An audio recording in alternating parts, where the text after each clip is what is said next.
মুড়ি, সেইটা দিয়ে আবার একটা হেলদি ব্রেকফাস্ট রেসিপি। হ্যাঁ, এরকমই একটা দুর্দান্ত স্বাদের হেলদি ব্রেকফাস্ট রেসিপি আজকে আপনাদের জন্য। নমস্কার, কুইজিনিয়া চ্যানেলের পক্ষ থেকে সকলকে জানাই সাদর আমন্ত্রণ।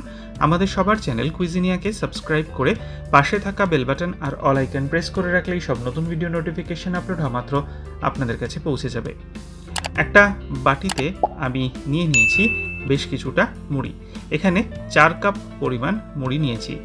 এবার এই মুড়িটাকে আমরা 2 থেকে 3 বার জল দিয়ে ভালো করে ধুয়ে নিচ্ছি।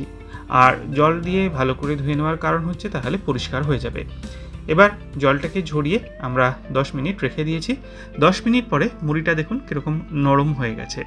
এবার আমরা এতে মেশাবো বেশ কিছু জিনিস। প্রথমেই দিয়ে দিচ্ছি 1/3 কাপ পরিমাণ ক্যাপসিকাম কুচি, একদম ছোট ছোট টুকরো করে কাটা। একটা মাঝারি সাইজের গাজরকে আমি 2 টুকরো করে নিয়েছি, আর তারপর সেটাকে আমি গ্রেট করে দিয়ে দিলাম, অর্থাৎ একটা গোটা গাজর মাঝারি সাইজের গ্রেট করে দেওয়া হচ্ছে। তারপর এতে আমরা দিচ্ছি 1/2 ইঞ্চি পরিমাণ আদা টুকরো, এটাকেও আমি কিন্তু গ্রেট করে দিচ্ছি, চাইলে আপনারা এটাকে কুচিয়েও দিতে পারেন মিহি করে। আদাটা গ্রেট করে দেওয়ার পর আমরা একটা মাঝারি সাইজের আলু সেদ্ধ করে এরকম হাত দিয়ে ম্যাশ করে দিচ্ছি, চাইলে আপনারা এটাকেও গ্রেটারের সাহায্যে গ্রেট করে দিতেই পারেন।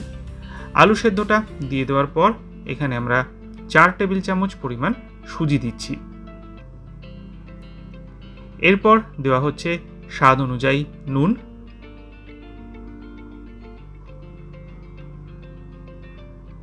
2 টেবিল চামচ দিয়ে দিলাম টক দই,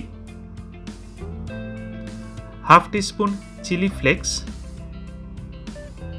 1/2 টিস্পুন মিক্সড হার্বস না থাকলে কাসুরি মেথিও ব্যবহার করতে পারেন, 1 টিস্পুন জোয়ান হাতের তালুর মধ্যে ভালো করে ঘষে নিয়ে এর মধ্যে অ্যাড করে দিলাম। তারপর দিয়ে দিচ্ছি বেশ কিছুটা ধনেপাতা কুচি। এখানে কিন্তু আমি ধনেপাতা ডাঁট সমেত ব্যবহার করেছি। এবার এই সমস্ত জিনিসগুলোকে আমরা একটা চামচের সাহায্যে প্রথমেই ভালো করে মিশিয়ে নেব। ভালো করে এই চামচের সাহায্যে আমরা এই জিনিসগুলোকে প্রথমে মিশিয়ে নিলাম, আর তারপর এতে আমরা দিয়ে দিচ্ছি বেসন। 1/2 কাপ পরিমাণ বেসন, ছোলার যে বেসনটা হয় সেটা আমরা ব্যবহার করছি। বেসনটাকে দিয়ে আরও একবার চামচের সাহায্যে ভালো করে মিশিয়ে নেওয়া হচ্ছে। এরপর এতে আমরা দিয়ে দিচ্ছি 1/2 কাপ পরিমাণ জল। যে কাপ মেপে আমি বেসন নিয়েছি বা যে কাপ মেপে আমি মুড়ি নিয়েছি সেই কাপেরই কিন্তু 1/2 কাপ জল আমি নিয়েছি, আর জলটা নিয়ে এটাকে মিশিয়ে নিলাম। এটা কিন্তু এখন রেডি। এগিয়ে যাব রেসিপি নিয়ে, তার আগে মনে করিয়ে দিই আমার নতুন চ্যানেল লাইফ ইজ প্রেশাস, যেখানে আমি জীবনের নানা দিক নিয়ে আপনাদের সাথে আলোচনা করি। চ্যানেলটা সাবস্ক্রাইব করতে হলে আজকের ভিডিও ডেসক্রিপশন বক্সের লিঙ্কটা প্লিজ চেক করে নেবেন, আর যদি ভালো লাগে ভিডিওগুলো লাইক কমেন্ট শেয়ার করতে ভুলবেন না যেন। ফিরে আসলাম। এখানে আমি একটা নিয়ে নিয়েছি আপ্পাম প্যান। এগুলো আপনারা যে কোনো শপে বা অনলাইনেও পেয়ে যাবেন। একটু 1 ফোঁটা করে সাদা তেল দিয়ে দিলাম, আর তারপরে কিন্তু এটাকে আমরা ব্রাশের সাহায্যে পুরোটাকে ছড়িয়ে দিচ্ছি। একদম মিনিমাম তেল কিন্তু লাগে। এখানে দেখুন যেমন যে কটা তৈরি হবে, মোট 12টা মতো তৈরি হবে, তো এই 12টার জন্য কিন্তু আমার 1 টিস্পুন তেলও পুরো লাগেনি।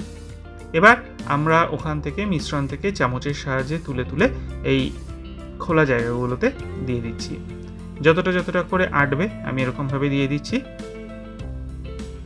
প্রত্যেকটা দেখুন এখানে আমার দেওয়া হয়ে গেছে, আর এবার আমরা একটা ঢাকনা চাপা দিয়ে এটাকে 3 মিনিটের জন্য মিডিয়াম ফ্লেমে কুক করব।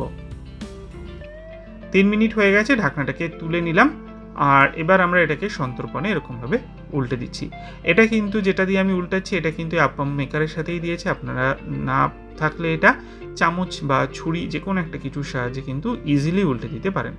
প্রত্যেকটা দেখুন এটাকে আমার উল্টানো হয়ে গেছে, আর কিন্তু আমি তেল দেব না, এই যেভাবে আছে এরকমভাবেই এটা থাকবে। আর আবারও আমরা একটা ঢাকনা চাপা দিয়ে এটাকে মিডিয়াম ফ্লেমে 3 মিনিট সময় নিয়ে কুক করতে দিচ্ছি। একদম কম তেল যেহেতু এটাতে ব্যবহার করা হচ্ছে, আর হেলদি অপশন মুড়ি যেহেতু আমরা ইউজ করছি, তার সাথে অনেক ধরনের সবজি, এটা কিন্তু ব্রেকফাস্টের একটা আদর্শ জিনিস। দেখুন একদম পারফেক্ট গোল কিন্তু তৈরি হয়েছে, আর খেতে অত্যন্ত সুস্বাদু মুচমুচে, যেহেতু মুড়ি সুজি এগুলো ব্যবহার করা হয়েছে। সার্ভ করার জন্য একদম রেডি। সস অথবা রায়তা অথবা যে কোনো চাটনি, গ্রিন চাটনি এগুলোর সাথে এগুলো কিন্তু আপনারা পরিবেশন করতেই পারেন। সবকটা তুলে নিলাম আর বাকি সেটগুলো একইভাবে বানিয়ে নিচ্ছি। বাড়িতে বানান, খান, কমেন্টে জানান কেমন লাগলো। ভালো লাগলে লাইক শেয়ার করতে ভুলবেন না যেন। যারা এখনও চ্যানেল কুইজিনিয়াকে সাবস্ক্রাইব করেননি, অনুরোধ করবো চ্যানেলটাকে সাবস্ক্রাইব করে এই পরিবারের সদস্য হয়ে যাওয়ার জন্য। লাইফ ইজ প্রেশিয়াস আর গল্পে শেখালে কাল চ্যানেল দুটিকে সাবস্ক্রাইব করতে ডেসক্রিপশন বক্স থেকে লিঙ্কটা প্লিজ চেক করে নেবেন। সবাই ভালো থাকবেন, সবাই সুস্থ থাকবেন। দেখা হবে পরের রেসিপি নিয়ে। আজ এ পর্যন্তই, নমস্কার।